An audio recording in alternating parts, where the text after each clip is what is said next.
Hello दोस्तों, कैसे हैं आप लोग। आशा करते हैं अच्छे होंगे। तो मेरे चैनल को सब्सक्राइब एवं वीडियो को लाइक जरूर कर देना।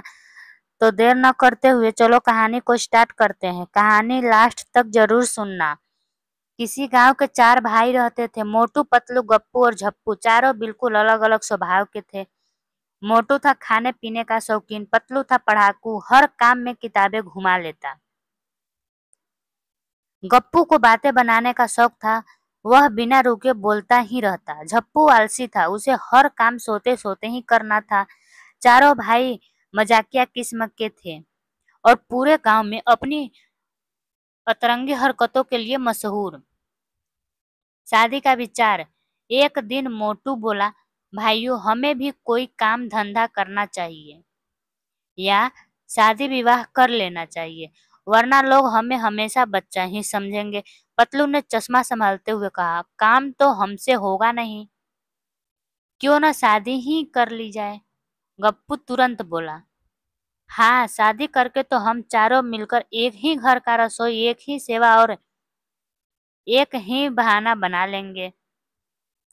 झप्पू ने नींद में कहा, हाँ हाँ, एक ही शादी कर लो, मुझे उठाना मत। पत्नी का आगमन।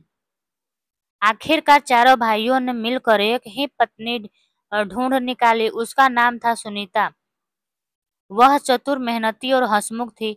उसने सोचा, एक पति झेलना ही कठिन होता, लेकिन अगर 4 मिल जाए तो चलो देखते हैं कैसा मजा आता है। सुनीता घर आई तो पहले ही दिन चारों भाई उसके सामने अलग अलग मांग ले आए। मोटू बोला, सुनीता, पहले खाना बना दो। पतलू बोला, मुझे पढ़ाई में मदद करो। गप्पू बोला, मुझसे बातें करो, मैं बहुत अकेला हूँ। झप्पू बोला, मुझे तकिया पलट दो, नींद खुल गई है। सुनीता ने हंसते हुए कहा, अरे वाह, तुम चारों तो मिलकर एक ही आदमी के अलग अलग हिस्से हो। एक भूखा, एक विद्वान, एक बकबकू और एक सोया हुआ। मजेदार घटनाएं। एक दिन गांव में मेला लगा।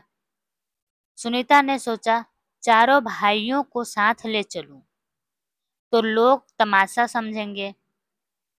मेले में मोटू जलेबी पर टूट पड़ा, पतलू किताबों की दुकान पर, गप्पू पंडाल में माइक पकड़कर भाषण देने लगा और झप्पू झूले के नीचे ही सो गया। सुनीता हंसते हंसते सोचने लगी, अगर ये सब मिलकर एक आदमी होते तो बड़ा मजेदार पति होता। पत्नी की समझदारी। धीरे धीरे सुनीता ने चारों को संभालना शुरू किया।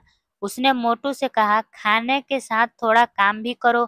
पतलू को समझाया, किताबों से बाहर निकलो, जिंदगी भी पढ़ाई है। गप्पू से बोला, कम बोलो, ज्यादा सुनो। झप्पू को हर सुबह उठाकर व्यायाम करवाने लगी।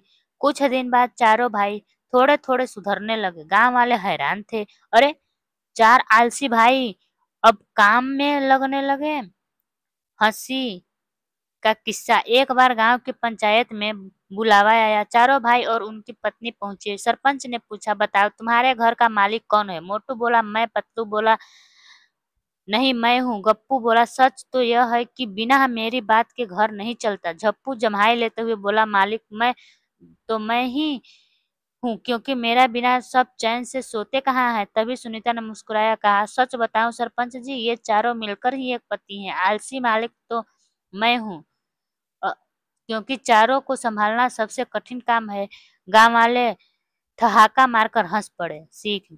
आखिर में कहानी यही सिखाती है कि चाहे 4 भाई हो या एक, घर तभी चलता है जब समझदारी और धैर्य हो। सुनीता की तरह अगर कोई पत्नी बुद्धिमान हो तो सबसे अतरंगी पति भी सीधा हो जाता है। इस तरह यह 4 भाई और एक पत्नी की कार्टून स्टाइल कहानी हंसी मजाक, हल्के, तंग और मजेदार घटनाओं से भरी हुई है। तो बाय दोस्तों, मेरी कहानी कैसी लगी कमेंट बॉक्स में जरूर बताना और मेरे वीडियो को एक लाइक जरूर कर देना दोस्तों, और चैनल को सब्सक्राइब जरूर कर लीजिएगा। तब तक के लिए बाय बाय।